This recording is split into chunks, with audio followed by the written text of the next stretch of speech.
Olá pessoal, seja bem-vindo. Eu estou aqui entre duas irmãs, irmãs eu diria, porque são irmãs de sangue e também irmãs religiosas. A Joana, tudo bem, Joana? Tudo bem, seu Milton? Tudo bem. Tudo. E a Mariana? Mariana. Tudo bem? Tudo bem. Irmãs Gruber, não é? Gruber, Gruber. sim. Pois é, vocês agora estão completando 50 anos de vida religiosa, de sacerdócio, não é? É vida religiosa, Vida sacerdócio é dos Vida padres. consagrada. É dos padres. Vida consagrada. Consagrado Mais. religiosa. Você tem um Exato. pouco mais de 50 anos, Completei agora 52. mas não deu para festejar Não por deu? conta da pandemia. Então, como ela vinha logo em seguida, então quem está fazendo realmente, tomando frente disso tudo é a família. A família. Né? Então a família resolveu, nós vamos fazer para as duas juntas quando der. Né? E esse ano deu. E você e Marina, então, agora 50 anos cheios. Este ano, fechando 50 anos. 50 anos. Sim. E por que vocês decidiram, quem influenciou vocês a seguirem a vida religiosa, Joana? Eu não sei, às vezes eu fico pensando o que foi, o que não foi. Claro que existe assim um pequeno detalhe de vez em quando que ajuda, mas no fundo, eu acho que aquela sementinha estava dentro da gente a vida inteira, perseguindo a vida inteira. Porque eu saí de casa com 20 anos, então eu praticamente participei de tudo antes. Né? Eu com meu irmão João, a gente saía para baile, a gente saía para festa, para tudo. Mas existia um quê ali que não era aquilo. Então eu penso que a sementezinha estava até a hora em que você aceita. Né? E daí vai. Um chamado, digamos. Um chamado, Vocês são filhas de imigrante, não é? Sim, o pai ele era pioneiro. Ele veio com os 83 que vieram, os primeiros que vieram. O primeiro grupo. O primeiro grupo. Os chamados os pioneiros, não é? Os pioneiros. E o pai de vocês era uma pessoa religiosa também? Muito. Muito. É. Ele tinha, tanto ele quanto a mãe. A mãe veio 2 anos depois, né? Mas os dois, então a gente teve essa formação religiosa desde família, rezando o terço todo dia, depois da janta. Então tudo isso vai também alimentando esse chamado, que na verdade a gente diz, a vocação não é uma escolha pessoal. A vocação é uma resposta a algo que está dentro da gente. Então essa resposta é o segmento do chamado. E essa religiosidade do pai de vocês também não teve uma influência para essa decisão? Ah, sim, com certeza. Até um pequeno detalhe, quando a gente começou a ir na catequese, não que ele desconfiasse que as irmãs não passassem direito para a gente o que devia ser passado, mas ele repassava conosco para ver o que realmente a gente tinha entendido, sabe? Então, ele sabia profundamente a religião e tinha uma Bíblia velha, assim, bem antiga, mas em alemão ele lia para a gente, contava todas as primeiras histórias da religião, a gente sabe pelo pai. Pelo pai. Bom, a Joana entrou antes para a vida religiosa. Ela te influenciou a seguir ou não? Na verdade, quando eu terminei o 4º ano, que só tinha até o 4º ano aqui, eu já fui a irmã Rabelo, a irmã Filomena Rabelo, que era a superiora do colégio ali. Então ela percebeu o interesse da gente na vida consagrada e ela já encaminhou. Então com 13 anos eu já fui para fazer o ginásio. Então ela nos encaminhou para Porto Alegre, na Santa Luzia, que é uma casa das irmãs também. E ali eu fiz o ginásio. E a Joana foi depois. Sim. Das Irmãs Vicentinas? Das Irmãs Vicentinas, sim. É a congregação a qual vocês pertencem. Exatamente, até hoje, não é? exatamente. As irmãs que tantos anos trabalharam aqui também, né, em Três Etilhas. Ou seja, vocês, quando começaram a estudar, vocês saíram daqui e nunca mais voltaram para Três Etilhas? A não ser a passeio hoje. Sim, só para férias, né? Uma vez por ano, eu acho que sempre a gente voltou. Sempre. Agora, por exemplo, a gente tem 20 dias de férias pela congregação, pode tirar os 20 dias ou pode ser de 10 em 10. Nós preferimos tirar de 10 em 10 porque aí a gente vem 2 vezes. Então a gente vem no final do ano e na metade do ano de novo. Então vocês sentem falta de Três Etilhas, digamos? Aqui são as nossas raízes. A nossa então casa, a gente né? vem, aqui a gente está em casa. Né? Mesmo que não tenha mais a casa do pai e da mãe, mas a casa da Traude é nossa casa, nosso irmão, Sim. a Gisela, que é a nossa outra irmã, a gente está em família e a família é um apoio para a gente. Sim. Né? Falando em família, fale um pouco da família de vocês. Vocês têm mais irmãos, como é que é? Na verdade, nós somos em 6 irmãos. 6. São 2 rapazes, 2 moças e nós 2 irmãs. E quem são os irmãos demais irmãs? É a Traude, que é a dona da casa aqui, e a Gisela, casada com Anton Mitterer. E o João Gruber, que ficou na colônia, que a gente se criou na colônia. Sim. Ele, como não estudou, só fez até o 4º ano, ele ficou trabalhando na roça e a colônia ficou para ele, né?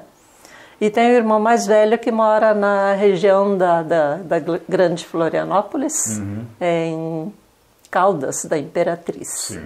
Está morando lá, mais velho. Como é que era a infância de vocês? Vocês eram do grupo de pioneiros, vocês eram lá na infância já faz um bom tempo. Como é que eram os primeiros tempos aqui de vocês em Três Itilhas? Quais são as lembranças que vocês têm? Só boas. Só boas? Só boas. Por exemplo? A gente tinha muita amizade, porque a gente morava na roça e o caminho da escola era o mesmo caminho. É ali onde é a linha Gruber. Linha Gruber. Adiante, um pouquinho antes Gruber tem que ser da linha Gruber, né? É a casa onde o João mora, ainda era a nossa casa. Então, as famílias Thaler, tanto do Germano quanto do André Thaler, moravam mais adiante. Sim. Então, era com eles que a gente ia para a escola, eram nossos amigos de infância. Quais eram as brincadeiras daquela época? A Joana, como na idade dela, O que vocês brincavam? só tinha mais meninas, jogava bola com os guris. Jogava bola com os guri, porque só tinha guri vizinhança. Aí nós tínhamos os vizinhos mais próximos, eram italianos. Isso foi interessante, né? Sim. Porque até ir para a escola, nós não falávamos uma palavra em português. Nada, era só alemão. 7 anos na época. O que? 9 anos por causa da 9 língua. anos. Porque daí eles 8, achavam que 9. 7 anos ainda era muito pouco, porque o choque de mudar tudo. Sim. Então as irmãs deixavam a gente. Eu comecei com 9, o Luísio também. Eu comecei agora com 8. Com 8 por ali, né? E aí nada de português ainda? Nada de português. Aí a gente achava o português o máximo, que era a novidade do ainda dia. bem, não é? A novidade do dia, né? Então, nossas palavras, nossa, eu não sabia que o meu nome era Joana. Aí a minha prima disse, mas o meu também é Joana. Coisa nunca que aconteceu em casa, era Johanna ou Hanne, né? Sim. Era em alemão, mas foi muito interessante descobrir. Imagina, nem o H, né?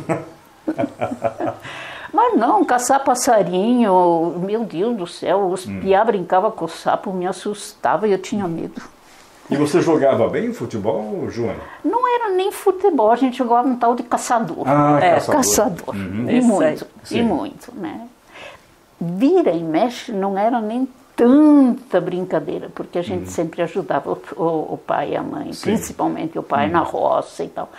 Mas isso nunca nos trouxe alguma queixa. Sim. Nunca. A gente adorava ir com o pai para a roça. Que atividades vocês faziam na roça na época? Capinar, plantar, colher, junto com tudo que era serviço de roça. Trigo. A gente tinha, Milho né? e trigo? Milho e trigo. Principalmente. Tinha os animais, né? Que a gente tratava, tirava leite todo dia, toda manhã, né? Sim. Lida de roça. Certo. Bem simples isso até que eu saí de casa, né? E onde vocês atuam hoje, atualmente? Hoje eu estou trabalhando em Toledo. Toledo. Eu sempre trabalhei em escola, porque fiz o curso de letras, né? E dei aula há alguns anos, mas o mais forte do meu trabalho na escola foi sempre secretaria. E agora não dou mais aula faz tempo, né?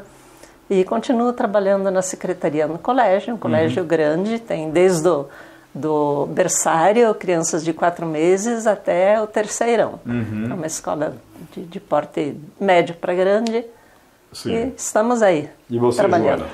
Bom, eu os primeiros 10 anos, porque eu fiz ciências contábeis, logo no início da vida religiosa, eu trabalhei praticamente na parte administrativa, de como assinava como contadora e tal, assim.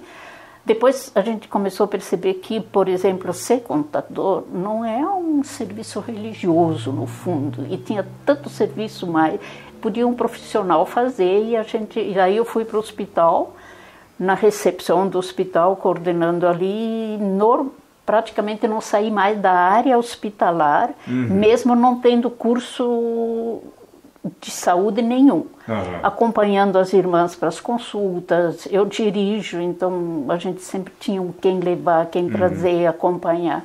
Isso foi 30 anos, né? Sim. Isso foi e onde você está hoje? Agora, esse ano eu fui para Araucária, eu trabalhei mais de 30 anos em Curitiba. Eu fui para Araucária porque lá tem uma casa de repouso de irmãs, com 30 irmãs idosas, acho que tem 10 com mais de 90, precisam da ajuda da gente, mesmo que a gente não seja tão novinha assim, mas ainda dá para ajudar A senhora tem quantos anos? 77. 77. E a senhora? 73. 73. Como é que funciona, eu não sei como é que funciona a escolha das cidades, é vocês que fazem, é a congregação que define, como é que funciona isso? Ela é proposta. É uma necessidade proposta. Olha, a gente estaria precisando de alguém como você, que tem essa ou essa aptidão, né, esse perfil naquela casa. Você aceitaria trabalhar lá? Sim. É uma riqueza trabalhar em outras casas. Porque você fica sempre numa casa, você só vê a realidade dessa casa. Sim. Você vai numa outra, aquilo te abre muito, te enriquece muito. Né? Eu, inclusive, fiquei 4 anos na França, que precisavam de alguém lá para ajudar, e eu passei 4 anos lá. Quando foi isso? De 2007 a 2012. Né? Aprendeu francês? Até hoje. A gente, provavelmente, é difícil de esquecer, porque lá a gente só falava o francês. Aprender uma língua, quando você pode falar a língua, é bom. Agora, aprender uma língua e não ter com quem falar, você perde. Né? Sim. E lá nós tem que manter a fala, não é? A fala, a escrita, a leitura, principalmente, né? Claro que elas diziam, esse sotaque brasileiro. Eu digo, que seja. Mais ou menos está sabendo, né? Seja, mas então hoje você fala português? Estão me entendendo. Português, alemão. Português, alemão e francês. Isso. 3 línguas. 3 línguas perfeitas. Muito bom. Muito bom. Em que região da França você foi? Em Paris. Em Paris? Em Paris. Que a nossa central é em Paris. Né? E lá nós estávamos numa casa onde tinha irmãs de mais de 60 países. Por isso que todo mundo tinha que falar... Era uma torre de Babel lá. Isso, por isso que todo mundo tinha que falar o francês, porque senão você não entende, porque era central, né? Dali saíam para os... não tinha, era... Tinha, a gente até driblava um pouquinho o inglês, um pouquinho o espanhol, mas o forte mesmo, daí realmente tinha foi... Que ser francês. Tinha que ser francês. É que o francês é bairrista, né? Tem que ser a língua deles, não é? Principalmente com inglês, né? Eles não gostam muito, né? O alemão já gosta do inglês, né? Sim, é mais parecido, é mais semelhante, né? Mas foi bom. Você também chegou a sair do país ou não? Eu fui para Paris só para uma sessão de formação, 45 dias. Né? No tempo dela ou não? Antes? Não, antes, sim. Aí. Bom, aqui em Três Itilhas tinha também a congregação até, se não me engano, 2013, não é? Aqui vocês nunca atuaram? Não. Dificilmente a gente atua no local. É? Dificilmente. Sabe, eu acho que é um pouco difícil. Porque santo de casa não faz milagre. É bem isso. É bem isso. Acaba né? se envolvendo muito com a família. Com a família. Assim. Então, mas também não faz falta. Né? A gente... Como é que é, digamos, vocês dizem vida consagrada, não é? Sim. Como é que é isso? Você vive a vida em função do outro, é mais ou menos assim? Olha, na verdade, o forte da nossa consagração é o serviço. Então, a gente está à disposição para servir, lá onde precisa. Mais vulnerável, digamos. De preferência, mais vulnerável. E naquilo que a gente atua, por exemplo, eu estou na escola. Então, o olhar específico é para aquele que precisa mais. É essa nossa missão. O que as pessoas precisam mais hoje? Olha, hoje não é nem tanto dinheiro. A pobreza hoje é muito mais a pobreza afetiva. Espiritual. Por causa das famílias também, mas crianças de famílias bastante fragmentadas, né? Sim. Então, são crianças que precisam de muita atenção. Pais separados? Pais separados, ou também crianças que perderam os pais. Então, essa é uma das pobrezas de hoje que a gente precisa estar muito atento. Principalmente o adolescente. Adolescente. Principalmente. E o adolescente muitas vezes é revoltado também, não é? É mais difícil ainda lidar com ele. Sim. Então, e esse é o trabalho de vocês? E a senhora também cuida de pessoas mais idosas? Sim, isso que eu penso. Qual é uma pobreza nas irmãs idosas? É a perda de consciência, é o fato de não conseguir mais fazer o que fazia antes, é aquela ruptura com a atividade para agora eu não conseguir mais. Quer dizer, isso dói muito para elas, dói muito. Então tem que animar, tem que estar ali junto, tem que mostrar que essa vida de agora também tem o seu valor. Né? Então, na verdade, tem que ser uma espécie de líder. Mais ou menos. De entusiasta. Isso não é? também. Né? E a fé entra onde ali? A fé religiosa? É a base. É a base? É a base de tudo. Né? A fé é que nos mantém, que nos sustenta, que nos fortalece. Aí temos também, é evidente, a vida de oração, é que aí é que a gente aura, então, tudo aquilo que a gente precisa, né, para manter a esperança nossa e dos outros. Pois é, e vocês falaram em adolescente e crianças, existe uma estatística de que as pessoas cada vez são mais descrentes, ou muitos são ateus, até têm dificuldade de acreditar num ser superior em Deus, enfim, né? E principalmente o jovem, o adolescente. É mais difícil lidar com ele, né? Por conta disso? Porque falta muito a formação da família. Não tendo base familiar. Não tem o problema vem da família. Todo o problema vem da família. Por isso a gente valoriza muito a família que a gente tem, né? Sim. O que a gente é hoje deve muito à família que a gente teve, né? E quando não tem essa base firme, fica um ser humano meio sem chão, né? Sem raízes. Então, porque eu penso assim, nada consegue suprir aquilo que o pai e a mãe deixou de dar, né? Nada. Por mais que você tenha dinheiro, por mais que você tenha, mas fica um vazio ali de convivência, de seriedade, de responsabilidade, principalmente, que a gente aprende no dia a dia sem ninguém estar falando. Né? Esses dias eu li uma tese, um artigo, enfim, de que a nossa geração, minha, por exemplo, está, digamos assim, achando que essa geração nova está perdida, xingando a geração que está aí, mas aí a pessoa disse, mas essa geração está assim porque nós a deixamos assim, não é? Exatamente. Então, essa atual geração é responsável pela próxima que vem, não é? Exato, sim. Então, então está faltando base nesta nossa geração. Está faltando. Mas tudo tem um ponto de partida e um retorno. Né? A gente percebe muito isso. Em alguns jovens, eles não se conformam com isso. Então, esses são os que vão poder reverter a situação. Pois é. Esses serão os líderes que vão, se tiverem apoio, né, também, esses vão conseguir mudar a situação novamente. Sim. Não dá para dizer que tudo está perdido. Não. Sim, claro. Tem coisa boa por aí que precisa despertar. Despertar. Exatamente. Falando em jovem ele está muito ligado às novas tecnologias, à comunicação. Vocês como é que lidam com isso?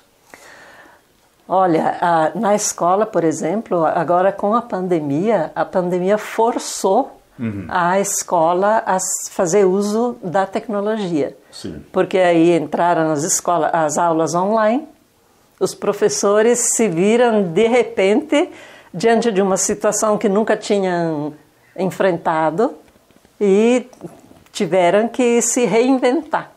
Então a tecnologia entrou forte nesse ponto ali. Sim. E os jovens, para eles isso é do dia a dia. Normal. Normal. Então isso ajudou muito, porque ajudou a escola a acordar. que já não é mais quadro de giz, mas é... É lousa digital, é computador? Não, é computador, é aula gravada, aula online. Sim. Né? Faziam as provas online, então isso tudo deu um boom, né? Avanço na parte tecnológica na questão das escolas. Vocês se adaptaram, então? Tivemos que nos adaptar. E deu certo. Usa o WhatsApp, Facebook, tudo. Né? Tudo. Com as irmãs idosas é um pouco menos. Sim. Né? Mas elas gostam, por exemplo, de assistir uma live. Poxa, mas eu estou vendo a irmã aqui, ela está lá e está falando conosco. Existe o interesse, mas elas não seriam capazes de manusear essas coisas. Mas elas interessam, assistem. Né? O manuseio já é mais difícil. Sim. Vocês falaram em família. Vocês estão aqui, então, agora estão sendo recebidas pela família e tal. É um momento bom gratificante. Gratificante. É gratificante. É muito bom. O que vocês fazem quando estão aí em Três Itilhas? Jogar carta. A gente vai na casa das outros irmãos, a gente se encontra, a gente... ontem tivemos uma janta juntos, todos os sobrinhos reunidos também. Então, isso tudo é muito bom. Não, eu digo jogar cartas porque o pai jogava conosco. Principalmente quando começaram a surgir os vizinhos, a gente gostava de ir na casa deles porque eles tinham rádio, nós não tínhamos. Então ele jogava carta mais para prender a gente junto dele. E a gente adorava jogar. Todo mundo agora, todos lá de casa, é uma coisa que a gente fazia de criança. Sim. E que jogo? Qualquer um. Qualquer um não. Agora a gente aprendeu mexe-mexe, canastra. Né? Canastra é o e jogos alemães que o pai ensinou e que agora nem tem esse tipo de cartas. Não tem? Né? Não tem. Tem na Áustria, mas tem que comprar então. Opa! Outra coisa que a gente faz muito é ler. Ler. Em casa todo mundo lia. Isso a gente tem uma herança de família de leitura. E a leitura a gente nunca está sem um livro. Pode ser em português, em alemão, de preferência. Sim. A gente gosta de ler alemão. A gente aproveita também esse tempo livre para ler um pouquinho mais. Normalmente? Histórias, contos. Documentários. Documentários. E você falou em alemão. Vocês continuam praticando alemão? Continuam falando? Olha, vocês têm com quem falar alemão? Não, a gente o ano inteiro não fala uma palavra em alemão, mas a gente chega em casa e isso é automático. Automático. Entre nós é automático. Às vezes nós duas nos encontramos lá em Curitiba, quando vê, saem as palavras em alemão no meio. Mistura tudo. É algo assim bem interessante. Está dentro da gente. Aquilo é nosso. Eu sei que quando eu vou para a casa dos meus pais também, eu chego em casa, parece alemão. Que muda uma chave ali. Muda. É interessante isso. Mas a gente, como você disse, se você não falar muito, no dia a dia acaba esquecendo muita coisa. Mas isso quando você aprende. Depois que você aprendeu a língua, é bem mais difícil você perder. Sim, mas digamos, a fluência às vezes ela diminui um pouco. Atrapalha um pouco de vez em quando. Porque às vezes tem que pensar um pouco como é que é essa palavra mesmo. Não, agora, por exemplo, eu leio francês corrido. Claro que se eu fosse falar, eu encrencava um pouquinho.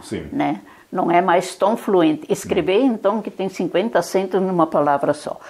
Isso se torna um pouco mais difícil. Né? Mas a leitura, não. A leitura é tranquila. Sim, é tranquilo. Você continua lendo em francês? Leio. Então? Tem pouca coisa, mas eu leio. Eu gosto de ler francês.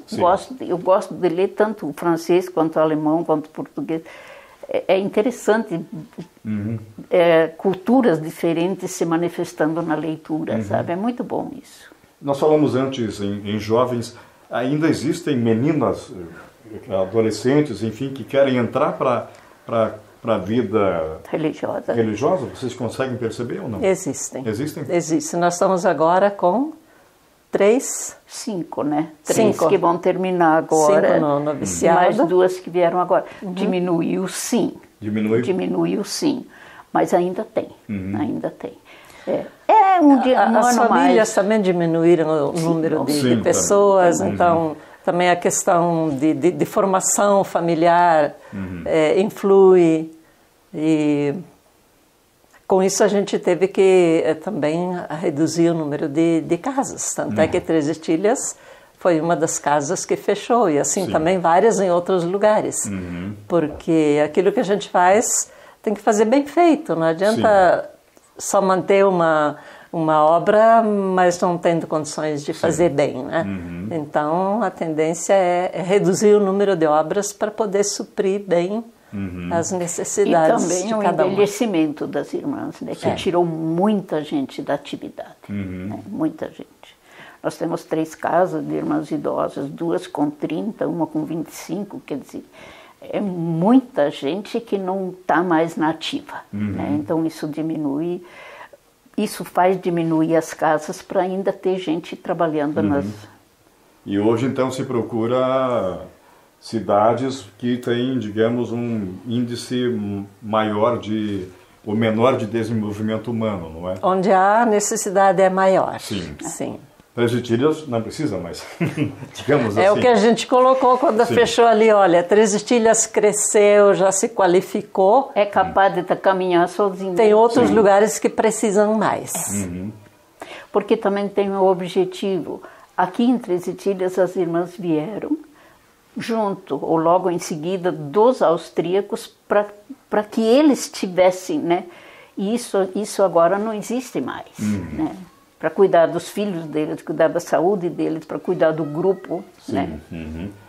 O que vocês lembram das irmãs alguma que marcou vocês na vida aqui em Três Itilhas? A gente foi aluno das irmãs a vida inteira. Eu nasci... Até o 4º ano. A irmã era parteira da minha mãe quando eu nasci. Né? A cavalo ia lá longe atrás dos coitados. Né?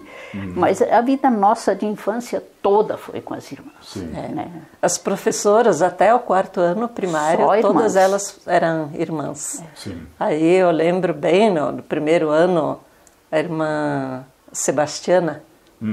De Bastiani, que a família é de Salto Veloso. Isso. A figura dela é nítida, ela já faleceu, né? Uma irmã alta, bonita, jovem, calma, né? Para o primeiro aninho aquilo era um encanto. Depois a irmã Rabelo, ela que nos encaminhou para continuar os estudos. Vocês estão fora de Três Itilhas há mais de 50 anos. Mais de 50, sim. Mais de 50. Como é que vocês viram a evolução, a mudança de Três Itilhas ao longo desses mais de 50 anos? Olha, a gente acompanha tudo o que acontece de novo. E, nossa, a gente só tem que aplaudir né, o progresso que houve. E Três Itilhas continua Três Itilhas. Né? Progrediu, aumentou, cresceu, mas não deixou de ser Três Itilhas. Conserva as características básicas da cidade. Isso é muito bom. Aonde vocês estão, aonde vocês passam, as cidades onde vocês moram? Sim. As pessoas conhecem Três Itilhas? Algumas sim. Ah, sim, pouquinhas. De onde é que a senhora é? Três Itilhas. É verdade. Então, muitas vezes a gente encontra pessoas assim, dizem, nossa, eu já passei por lá faz tempo. Eu disse, vai lá de novo porque está melhor. É isso aí. É isso aí. Pois é, então estou aqui conversei com essas duas irmãs, que são irmãs de sangue, mas também são irmãs religiosas, que dedicaram mais de 50 anos já à sua vida, à religião, digamos assim, a uma causa muito nobre, que é trabalhar pelas pessoas mais necessitadas da sociedade. Eu acho isso muito incrível. Parabéns para vocês. Obrigada, pelos 50 anos dedicados. Muito Esse obrigada. é um legítimo amor altruísta, eu diria, né? Porque exato. Você vive a sua vida para melhorar a vida das outras pessoas, não é? Isso. E às vezes vocês também precisam de ajuda, não é? Claro. De repente ninguém pergunta como é que você está. Você precisa de ajuda também, não é? Não é assim? Sim, mas a gente tem esse apoio. Tem esse apoio. Na congregação, sim. Tem todo o apoio, tem toda a segurança. Sim. Por exemplo, em questão de doença, todo o apoio, não tem nada que é negado porque é caro. A gente tem realmente tudo que precisa. Muito tudo bem. Que precisa. A gente diz, nada é meu, mas eu tenho tudo. É verdade. É assim. Sim. Tá bom, muito obrigado, Mariana. Vielen Dank. Obrigada. Johanna, né? Bitte. Dankeschön. Bitte schön. Nicht zu danken. E você que nos assistiu, muito obrigado e até a próxima oportunidade.